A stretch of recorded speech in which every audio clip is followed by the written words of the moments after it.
Willow Creek was the kind of town people trusted without question. 12,000 people. One main road. A single high school. One hospital. One police station. No nightclubs. No crime headlines. Just families, jobs, and traditions passed down for generations. And above everything else, Christmas defined Willow Creek.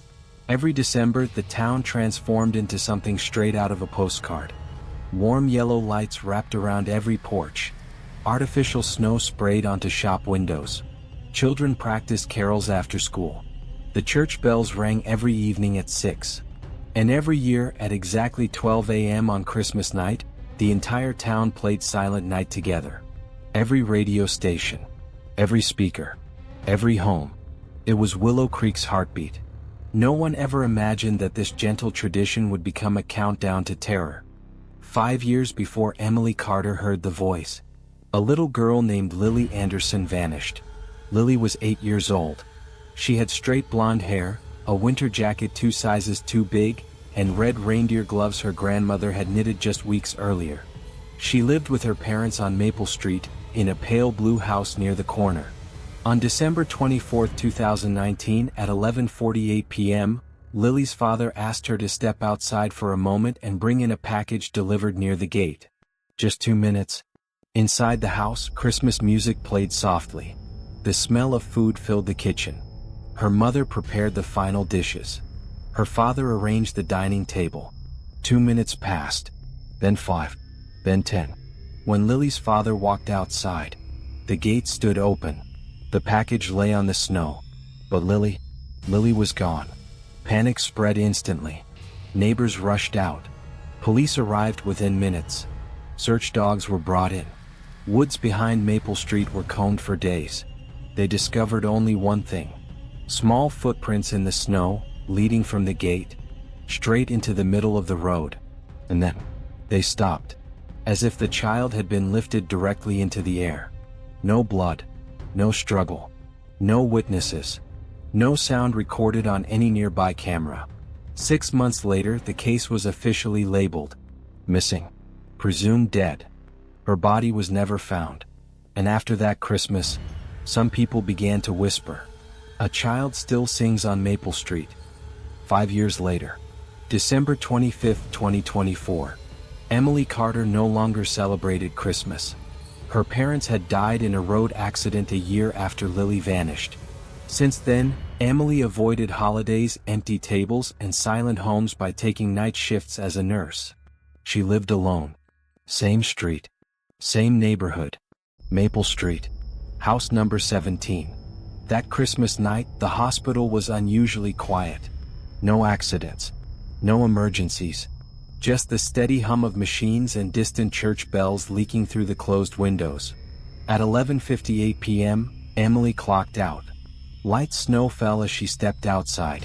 The entire town glowed softly under Christmas lights. Every house looked warm. Every house except hers. She reached her home at 12:05 a.m., unlocked the door, stepped inside, locked it behind her. For several seconds, everything was normal. Then she heard it. As Emily removed her coat, a sound drifted through the quiet air. Soft, faint, a child's voice. Musical notes, Silent Night, Holy Night. Emily froze. Her breathing slowed. She pulled the curtain aside and looked out through the window. The street was empty. No people. No cars. Only fresh snow. And tiny footprints leading up to her gate. The footprints stopped directly at her door. They did not leave. Fear crawled up her spine. She locked the door again, checked the windows, and told herself it was exhaustion. But deep inside she already knew. Something was wrong. At 1:17 a.m., Emily sat on her couch with the heater running. The TV showed only static. The sound returned. This time, from inside the house. Musical notes, Silent Night. Emily's blood ran cold. Slowly, she turned toward the corner of the living room, where an old Christmas tree used to stand. A tree that hadn't been taken out in 5 years. Now, a fully decorated Christmas tree stood glowing with red lights. And beneath it, a small red gift box. On the gift were 2 simple words. For Emily. Her hands trembled as she reached for it. The box was ice cold. Inside the box lay an old cassette recorder. When she pressed play, the room lights flickered. A child's voice whispered, "Mom, please don't open the door. He is standing in front of me." The voice distorted. "I'm cold. It's very cold here." Emily recognized the voice immediately. It was Lily. Suddenly, a breath touched the back of her neck, and a whisper spoke beside her ear. She didn't come alone anymore.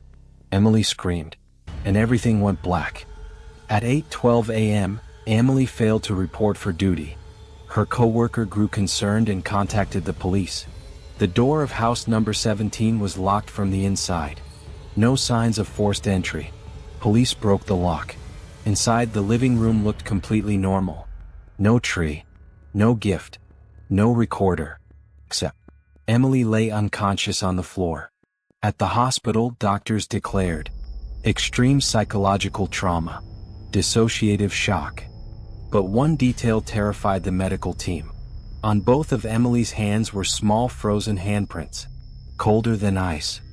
3 days later, Emily regained partial consciousness. Her statement was brief. She is still there. She comes back every Christmas. She is not alone anymore. When asked if she opened the door, Emily whispered, "I only looked through the glass." That sentence reopened Lily's case, because Lily's mother had once said the same thing. Detective Mark Hayes reopened the file. Hidden in the evidence logs was a forgotten detail. On Christmas night 2019, an audio recording was found near Lily's house. It contained one clear sound. Musical note, "Silent Night." At the time, it had been dismissed as radio interference. Now, it meant something else entirely. Christmas 2025, Maple Street. At 12:01 a.m., a 6-year-old boy named Noah Miller stepped outside his house. His mother watched from the kitchen window. Snow fell gently. At the end of the street, she noticed a small female silhouette. The next moment, Noah vanished. Footprints in the snow. Then nothing. Another child gone. By Christmas 2026, Emily remained under psychological observation. At 3:59 a.m., hospital CCTV recorded something impossible. A small girl's silhouette walking down the ICU corridor. At 4:01 a.m., Emily's heart monitor flatlined. When doctors entered, Emily was dead. Her face was peaceful, and she was smiling. Today, Willow Creek is a tourism town. People come looking for haunted Christmas stories. But locals still whisper the same warning every year. If you hear a child singing on Christmas night, do not open the door. Because those who do, Christmas tree never live to see the next Christmas. The town of Raven Hollow sat buried in snow for nearly 4 months every year. Population, 9,400. Location, northern United States. Crime rate, almost zero. People here trusted the cold more than they feared it. Every winter, snowstorms cut the town off from the highway for days. And every winter, the people survived peacefully because nothing bad ever happened in Raven Hollow. Especially on Christmas, children left cookies on the porch. Families slept with their doors unlocked. And every Christmas Eve, just before midnight, locals claimed they could hear sleigh bells echo through the empty streets. Everyone believed it was just part of the holiday atmosphere. Until the year 2018. On December 24, 2018 at 11:52 p.m., a 14-year-old boy named Jason Miller stepped outside his house to record a short video for social media. Jason was known for filming Christmas night vibes clips every year. He stood on his porch with his phone pointed toward the street. Snow fell heavily. Streetlights flickered. And far down the road, Jason zoomed in on something moving through the storm. A large black sleigh, pulled by something that did not look like reindeer. Jason laughed nervously in the video and whispered, "That's not Santa." The video ended suddenly. 2 minutes later, Jason was gone. His phone was found on the porch, still recording. Police searched for Jason all night. Behind his house, they found a trail of footprints leading from the porch to the open road. But these were not human footprints. Each print was longer than a boot, split at the front, sharp at the edges, like hooves. Next to them, smaller drag marks as if something had been pulled across the snow. At the end of the road, the tracks vanished. Just like Lily's had in Willow Creek, Jason Miller was never found alive. Sheriff Daniel Cross had served Raven Hollow for 22 years. He didn't believe in ghosts. He didn't believe in monsters. He believed in drunk drivers, domestic disputes, lost hikers, but never legends. When locals reported hearing sleigh bells after Jason's disappearance, Sheriff Cross dismissed it as mass hysteria, until Christmas 2019. On December 25, 2019 at 12:08 a.m., a 10-year-old girl named Emily Watts was seen standing alone at a frozen bus stop. She was still wearing her Christmas pajamas. A passing driver slowed his car and rolled down the window. "Sweetheart, where are your parents?" Emily slowly pointed down the snow-covered road and said, "He said he would take me home." Before the driver could react, a sudden gust of freezing wind slammed into his car. When the air cleared, Emily was gone. Above the road, faint sleigh bells echoed into the darkness. By 2020, Raven Hollow had lost 4 children. All vanished on Christmas night. All within minutes of midnight. All near open roads. All with reports of sleigh bells. The media finally picked up the story. They called it the Black Sleigh Incident. Sheriff Cross noticed one disturbing pattern. Every disappearance happened during a heavy snowstorm. And every witness described the same thing: a dark sleigh with no visible driver. On Christmas Eve 2021, the strongest snowstorm in 40 years hit Raven Hollow. Visibility dropped to near zero. Power lines snapped. Communication towers failed. Sheriff Cross knew, if the pattern continued, someone would disappear again that night. So he stayed on patrol, alone, past midnight, street after street. Nothing. Until 12:14 a.m., he heard it. Soft, metallic, rhythmic, sleigh bells. Through the blizzard, the sheriff saw movement ahead.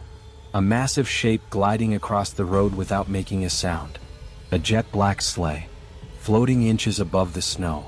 No driver, no reins, but inside the sleigh, he saw something that made his hands shake. Children, sitting silently, emotionless, pale, their eyes completely black. Among them, Jason Miller, still wearing the same jacket from 3 years ago, not aged a single day. The sleigh slowly turned its front toward the patrol car. From the darkness inside it, a deep voice echoed, "The storm feeds me." The engine of the patrol car died instantly.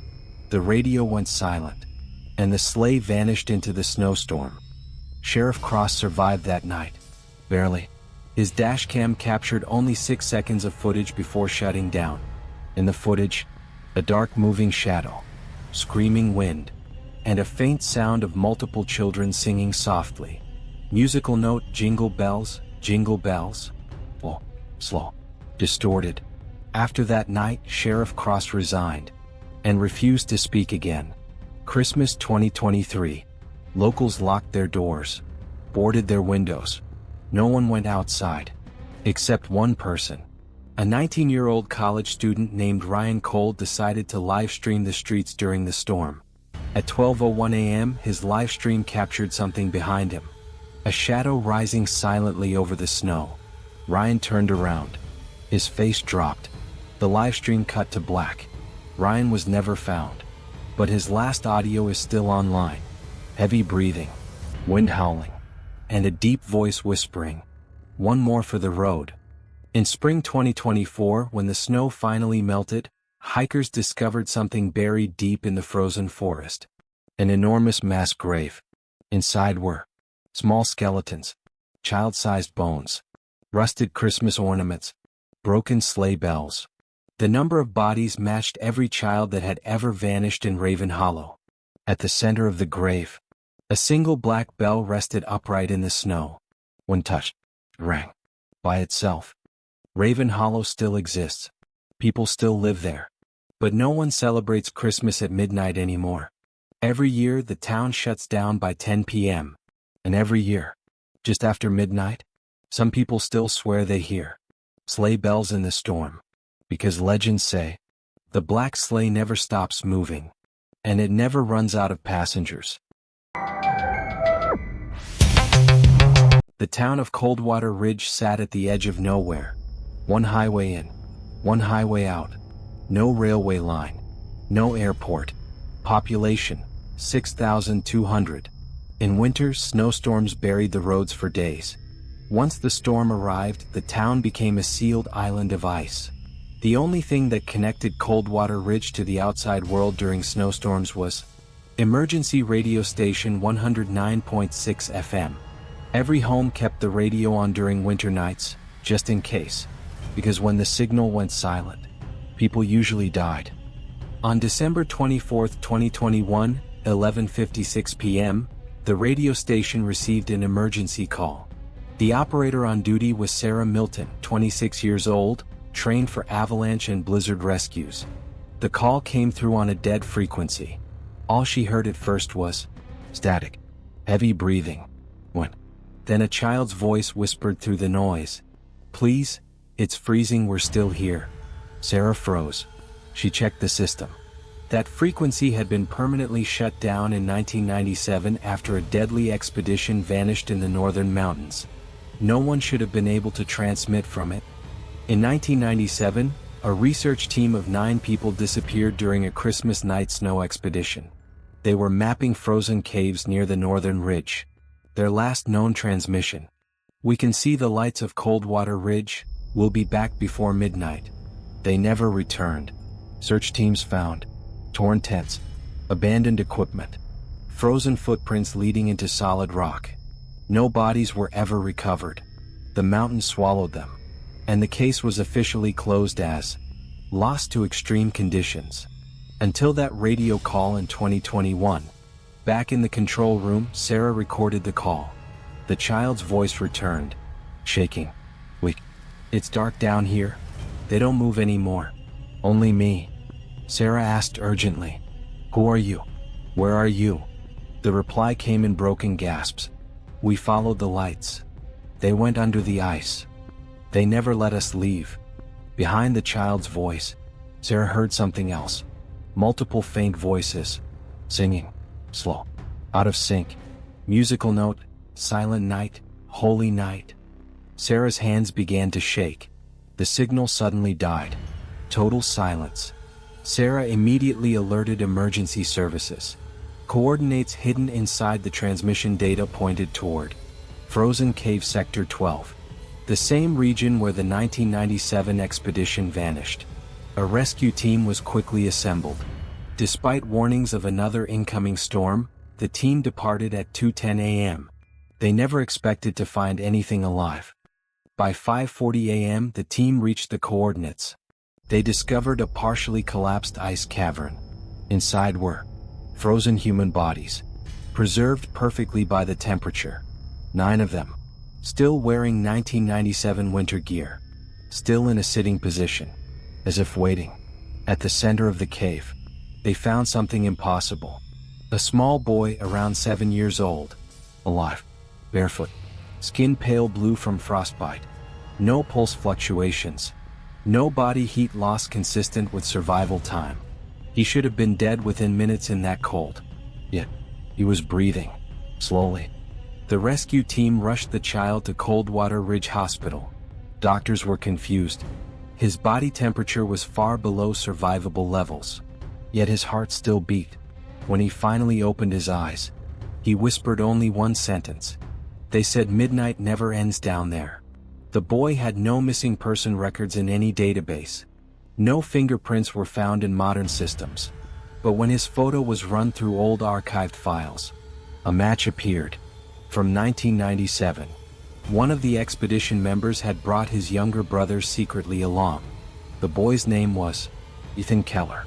Age at disappearance: 7 years old. Age in 2021 medical report: still 7 years old. He had not aged a single day. When the cave was fully cleared, another object was found. A damaged audio recorder trapped inside the ice. After restoration, police played the final 1997 recording. "The lights are under the ice now. They promised warmth. No one is leaving after midnight. The final sound was not screaming. It was laughter. Children's laughter. Cut off mid-tone. Ethan survived only 3 days after rescue. Before dying, he spoke to Sarah privately. His voice was calm, almost peaceful.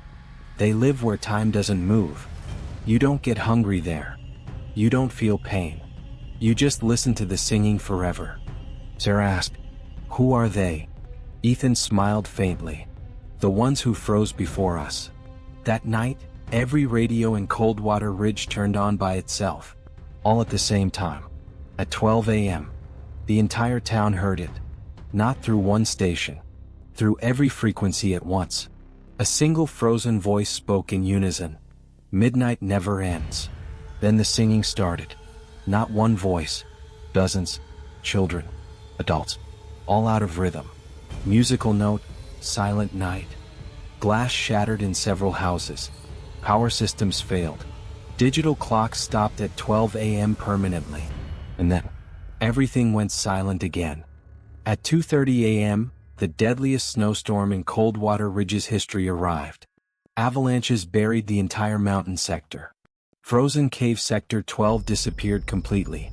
Satellite images now show only solid ice. No entrance. No collapse marks. No trace of the rescue site. It was as if the mountain had healed itself and erased the evidence. 3 months later, Sarah Milton vanished during a routine night shift. Her final radio transmission was recorded. "The signal is back. It's calling from under the ice." They sound cold, but happy. Her headset was found on the desk, still transmitting. Only static remained. Sarah's body was never recovered. Today, Coldwater Ridge still exists, but no one turns on the radio after dark. Emergency Station 109.6 FM was permanently shut down. The mountain zone remains forbidden. Yet every year, on Christmas night, at exactly 12:00 a.m., some people claim they still hear a faint broadcast under the wind, a frozen voice whispering, "Midnight never ends," and the soft sound of singing from beneath the ice.